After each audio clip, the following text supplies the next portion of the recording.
ఫర్దర్‌గా ఇది ఎన్నెన్ని మంచి సేవా కార్యక్రమాలను చేపట్టబోతున్నారు. అండ్ ఇంతమంది ఫారిన్ కంట్రీస్ నుంచి వచ్చి మనకి హెల్ప్ చేశారు. సో, మీ ఫీలింగ్ ఏంటి? గుడ్ క్వశ్చన్ అండి. సో నా పేరు రాము మున్రాతి. నేను Washington DC global Telangana association ప్రెసిడెంట్‌ని. అదేవిధంగా నాకు కొన్ని పొజిషన్స్ కూడా నేను సర్వ్ చేస్తాను. ఒకటి ఒక హెచ్ఓఐ కమ్యూనిటీకి 4000 హౌసెస్ ఉన్న కమ్యూనిటీకి నేను బోర్డ్ సెక్రటరీని. అండ్ ఆల్సో ఎన్‌సిఐఏ అని national council of Asian Indian associations అని అమెరికన్ ఇండియన్ అసోసియేషన్స్ దానికి కూడా నేను బోర్డు మెంబర్‌ని. సో అది కాకుండా మనకి ఇది జీటీఏ ఇండియాకి కూడా నేను గ్లోబల్ మీడియా చైర్గా సర్వ్ చేస్తున్నాను.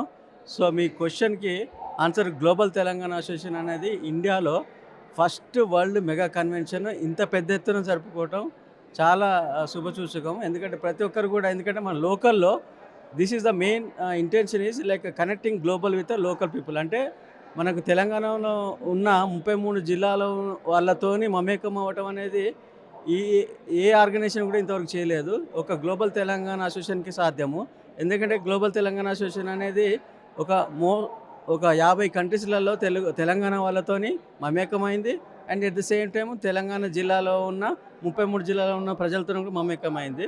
అది మెయిన్ ఉద్దేశము. దానితో పాటుగా మెయిన్ కలవడానికి సేవా కార్యక్రమాలు ఈ 33 జిల్లాలో ఉన్న వాళ్ళతోని నాట్ ఓన్లీ ఒక హెల్త్ రిలేటెడ్ కానీ, ఒక ఎడ్యుకేషన్ రిలేటెడ్ కానీ, and at the same time ఇక్కడ ఉన్న హాస్పిటల్స్ చైర్మన్స్ కూడా మనకు గ్లోబల్ తెలంగాణ అసోసియేషన్లో మెయిన్గా సభ్యులుగా ఉన్నారు. సో వాళ్ళు ముందటికి వచ్చే సేవా కార్యక్రమాలు చేయడానికి, at the same time NRIs నుంచి కూడా కాంట్రిబ్యూషన్ బాగా ఉంది. సో ఇంత పెద్ద ఎత్తున జరుపుకోవడం అనేది చాలా ఆనందదాయకం. మీ చేతుల్లో కూడా ఎంతో కొంత ఉంది కాబట్టి, సో మీ నుంచి మీరేమన్నా చేయాలి గొప్ప పనులు అంటే, మీ నుంచి ఏం చేయాలనే ఆలోచనలు మీ దగ్గర ఉన్నాయి? చాలా ఉన్నాయండి. బేసిక్‌గా ఎన్ఆర్ఐస్ కాంట్రిబ్యూషన్ లేనిది ఏదీ లేదు.